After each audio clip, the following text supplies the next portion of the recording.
নেতৃত্ব দিয়া সংগঠনৰ নেতাসকল একেলগে বহি পেলাই কি বিষয়ত কিছুমান মানে কি কয় বিষয় ওলাইছে যেটো নিষ্পত্তি কৰাটো অলপ মানে প্ৰয়োজন আৰু অলপমান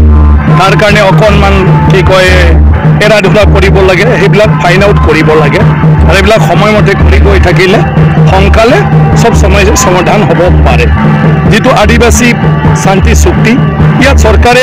সকলো যিখিনি পাৰিব সেইটো প্ৰতিশ্ৰুতি দিছে আৰু মই ভাবো এইখিনি কাৰ্যকৰী কৰাৰ ক্ষেত্ৰত কোনো ফালৰ পৰা অসুবিধা নাই জনজাতিকৰণৰ ক্ষেত্ৰত কি কৈছে না এইটো অলৰেডি আণ্ডাৰ প্ৰচেছ জনজাতিকৰণৰ ক্ষেত্ৰত অসম চৰকাৰৰ কেবিনেট সাব কমিটিয়ে অলৰেডি মানে 6 জনগোষ্ঠীৰ জনজাতিকৰণৰ ক্ষেত্ৰত সুযোগ সুবিধাবিলাক কেনেকুৱা ধৰণৰ মানে কি কয় এইটো ঠিক কৰা হ'ব আৰু কনষ্টিটিউচনেল প্ৰটেকশ্যনটো কি ধৰণৰ কৰিব বাকি এই ক্ষেত্ৰত যাহাতে বৰ্তমানৰ জনজাতি ক্ষেত্ৰত বৰ্তমান থকা কিছুমান যিবিলাক ক্লজ আছে সেইবিলাক যাহাতে উলংঘা নহয় গতিকে এইটো লিগেল সাইডত গতিটো চাই আছে আৰু সেইখিনি যদি এটা মানে সময়ত সব বস্তু তৈয়াৰ হৈ যায় তেতিয়া সেইটো মানে গৃহ মন্ত্ৰণালয়ত পঠোৱাৰ লগে লগে এইটো পাৰ্লিমেণ্টত বিলটো পাছ হৈ যাব আদিবাসী এটা দিশত আগবাঢ়ি আছে বুলি কৈছে আপুনি হোৱাৰ পথত আছে বুলি নাই নিশ্চয়কৈ আজি মানে আদিবাসী ৱেলফেয়াৰ ডেভেলপমেণ্ট কাউন্সিল আজি গঠন হ'ল যি আদিবাসী বিভিন্ন মানে আঁচনিবিলাকৰ কাৰণে 2 লাখ 3 লাখ টকাৰ পোৱাৰ ৰাস্তা নাই আজি 25 কোটি টকা আদিবাসী ৱেলফেয়াৰ ডেভেলপমেণ্ট মানে কাউন্সিলৰ ইণ্টাৰিম কাউন্সিলক দি দিছে ফুল ফ্লেজেড কাউন্সিল এতিয়াও হোৱা নাই এতিয়া গাঁওবিলাক আইডেণ্টিফাই কৰিব লাগিব জনসংখ্যা ঠিক কৰিব লাগিব আৰু সেই হিচাপে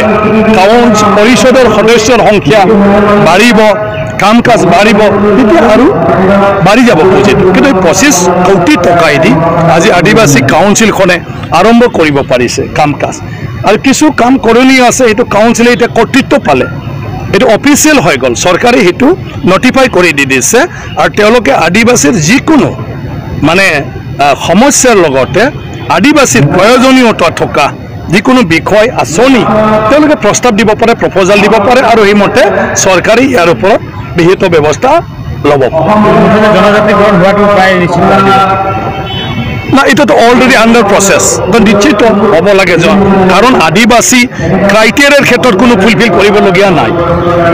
মানে অল ইণ্ডিয়াতে আদিবাসী শ্বেডিউল ট্ৰাইবছ হয়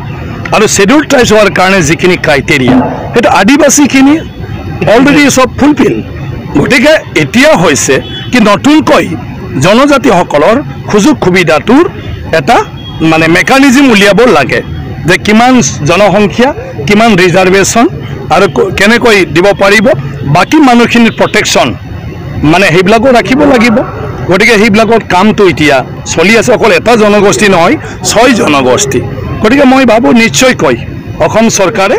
ইয়াৰ এটা কিবাটো সোনকালে তৈয়াৰ কৰাৰ